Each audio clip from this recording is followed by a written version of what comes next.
Nimekwambia nataka hela yangu. Mimi sio mtu mzuri, nishai kumnyonya mtu macho. Yaani mimi uwezo ukanitisha kwa lolote lile. Mume wangu mimi ni mwanajeshi na hapa si. Yaani hawezi ukanifanya lolote. Wewe kijana. Blood. Njoo. Njoo hapa. Siwaelewi. Huyu mke wako mimi namdai.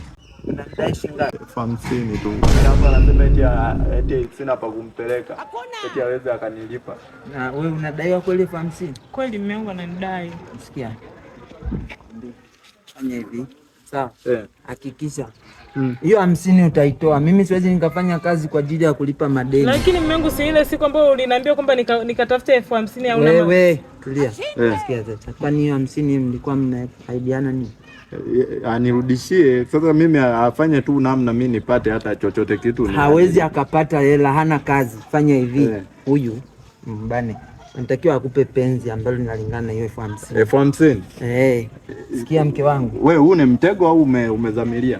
Mimi nataka hivyo sasa. Usije ukawa unataka kijampio changu kiongozi. Wala sikia nikwambie sawa. Hakikisha unampa penzi la 50. Lisizidi. Lisizidi. Na kama unahisi itazidi, bora uniongeze sasa hivi hela.